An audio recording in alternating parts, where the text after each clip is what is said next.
नमस्कार दोस्तों, कैसे हैं आप सभी लोग। मैं रितेश कुमार सिंह आप सभी लोगों का बहुत बहुत स्वागत करता हूं एडुटेरिया क्लासेस में। दोस्तों, आप सभी लोगों को पता है कि अभी भारत और पाकिस्तान के बीच में जबरदस्त तनाव चल रहा है। और 8 और 9 मई की रात में भारत के द्वारा लगातार बम बरसाए गए हैं पाकिस्तान के क्षेत्र में, जिसमें उसके जो भी मुख्य शहर थे जैसे लाहौर, इस्लामाबाद, पेशावर, इन सभी क्षेत्रों में जबरदस्त बमबारी की गई है। और एक तरीके से भारत के द्वारा पाकिस्तान में जो आतंकवादी घटना को अंजाम दिया गया था, जिसको समर्थित किया गया था, उसका बदला ले लिया गया है। लेकिन फिर प्रश्न वही निकल करके आता है कि क्या ये एक अगली भारत पाकिस्तान युद्ध की शुरुआत नहीं है।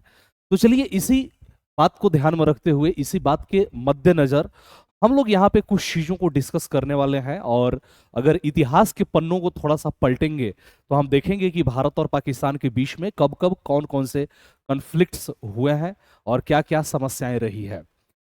इसी के साथ में धीरे धीरे हम लोग आगे बढ़ेंगे और फिर इस बात का भी एनालिसिस करेंगे कि क्या फिर से एक नया युद्ध, पांचवा युद्ध भारत और पाकिस्तान में शुरू हो चुका है।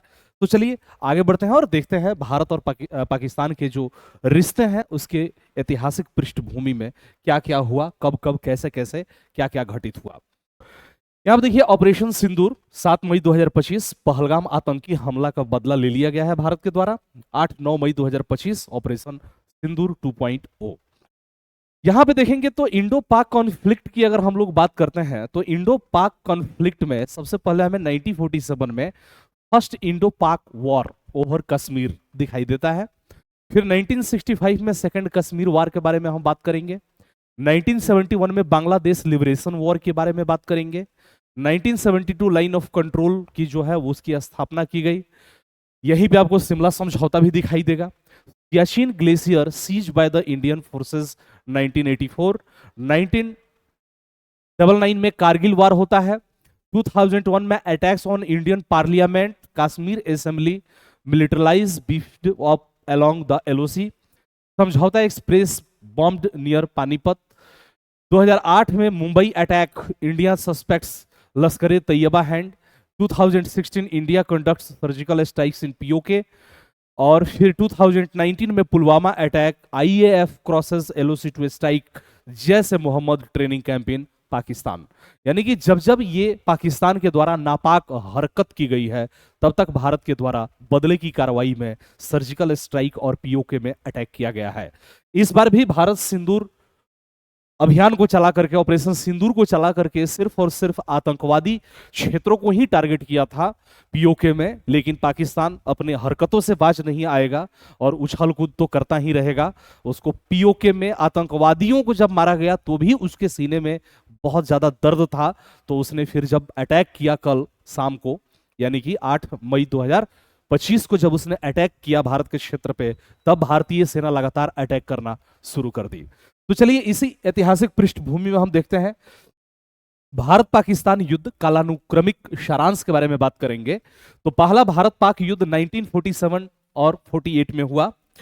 यहां पे अगर हम डिस्कस करेंगे तो इसका कारण था महाराजा हरि सिंह के भारत में विलय के बाद जम्मू और कश्मीर में पाकिस्तान समर्थित काबाइली आक्रमण से यह शुरू होता है।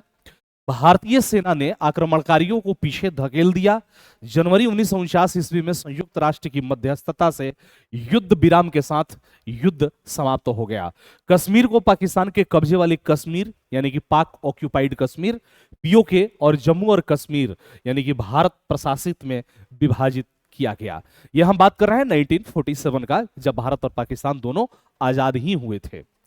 फिर आगे बढ़ते हैं तो यहां बोल रहा है कि दूसरा भारत पाक युद्ध की बात करेंगे। आपको इंग्लिश में भी यहां पे सामने मिल रहा है। इसका कारण था पाकिस्तान ने कश्मीर में विद्रोह भड़काने के लिए ऑपरेशन जिब्राल्टर शुरू किया और इसके बाद पूर्ण पैमाने पर युद्ध शुरू हो चुका। परिणाम, सैन्य गतिरोध यानी कि मिलिट्री सेटबैक्स, दोनों पक्षों को भारी नुकसान इसमें झेलना पड़ा। जनवरी 1966 में ताशकंद समझौते पर हस्ताक्षर और यूएसएसआर की मध्यस्थता में हुआ। और ये वही ताशकंद समझौता है जिस दौरान लाल बहादुर शास्त्री जी गए हुए थे रूस में और वहीं पे उनकी डेथ हो गई थी। यही इसी दौरान जय जवान जय किसान का नारा भी दिया गया था। फिर आगे हम बढ़ते हैं तो तीसरा भारत पाक युद्ध की बात करेंगे तो 1971 में। इसका कारण पूर्वी पाकिस्तान यानी कि जो अब बांग्लादेश है में पाकिस्तान की कार्रवाई ने भारत में शरणार्थी समस्या को जन्म दिया था। भारत ने बांग्लादेश मुक्ति युद्ध का समर्थन किया, मुक्ति वाहिनी जो सेना थी उसका समर्थन किया। इसका परिणाम निकल कर गया निर्णायक भारतीय विजय। 90,000 से अधिक पाकिस्तानी सैनिकों ने आत्मसमर्पण कर दिया। द्वितीय विश्व युद्ध के बाद सबसे बड़ी संख्या में आत्मसमर्पण जो है वो पाकिस्तानी सैनिकों के द्वारा 1971 ईस्वी के इंडिया पाकिस्तान युद्ध में किया गया। बांग्लादेश का निर्माण हुआ 1972 ईस्वी में, शिमला समझौता पर हस्ताक्षर किए गए। ठीक है, तो यहां पे देखिए 1972 ईस्वी में यही शिमला समझौता होता है। ठीक है, ये हिमाचल प्रदेश के मतलब कि शिमला में। तो यहां पे देखिए 90,000 से अधिक पाकिस्तानी सैनिकों ने आत्मसमर्पण कर द्वितीय विश्व युद्ध के बाद, और यही 16 दिसंबर को बांग्लादेश का मुक्ति संग्राम के तौर पे जाना जाता है, मुक्ति दिवस के तौर पे मनाया जाता है। कंटिन्यू करेंगे। कारगिल युद्ध 1999 ईस्वी में, जिस समय बीजेपी की सरकार थी, अटल बिहारी वाजपेयी जी प्रधानमंत्री थे। कारण था पाकिस्तानी सैनिकों और आतंकवादियों ने जम्मू कश्मीर में कारगिल सेक्टर में भारतीय चौकियों पर घुसपैठ की। लाहौर घोषणा पत्र 1999 शांति समझौता का उल्लंघन किया था इन लोगों ने। इसका परिणाम हुआ कि भारत ने भारी लड़ाई के साथ अधिकांश चौकियों पर फिर से कब्जा कर लिया। वैश्विक कूटनीतिक समर्थन भारत के साथ था। पाकिस्तानी सेना के नियमित सैनिक शामिल थे, भारी नुकसान हुआ उनको। युद्ध जुलाई 1999 ईस्वी में समाप्त हो गया, यानी कि जो कारगिल युद्ध था। अब ये प्रश्न निकल करके आता है कि भाई अब इसके बाद जो 2025 की जब हम बात करते हैं, यानी कि तकरीबन 26 साल बाद, तो फिर क्या ऐसी स्थिति बन गई कि हमें फिर से देखना पड़ रहा है इस युद्ध के तरफ। तो यहां पे देखिए यहां पे अप्रैल में एक घटना हुई थी। लगभग 16 अप्रैल को एक पहलगाम में अटैक हुआ था। ठीक है, पहलगाम, जिसमें भारतीय पर्यटकों से क्या किया गया कि उनसे धर्म पूछ करके सिर्फ और सिर्फ पुरुषों को मारा गया, यानी कि महिलाओं के जो सिंदूर थे उनको उजाड़ दिया गया। यानी कि महिलाओं को इसमें नहीं मारा गया, सिर्फ और सिर्फ पुरुषों को, वो भी जो हिंदू थे उनको मारा गया। इसी का बदला लेते हुए लगभग 15 दिन बाद भारत सरकार की जो आर्मी है, सेना है, उसने पीओके, पाक ऑक्यूपाइड कश्मीर में एक ऑपरेशन सिंदूर चलाया। और इस ऑपरेशन सिंदूर के तहत बहावलपुर, मुरीडेक, सियालकोट, भीमर, गुलपुर, कोटली, मुजफ्फराबाद और चक अमरू के क्षेत्र में गोलीबारी की गई। और जो भी आतंकवादियों के ठिकाने थे, जो आतंकवादियों के ट्रेनिंग कैंप्स थे, उसको तबाह कर दिया गया।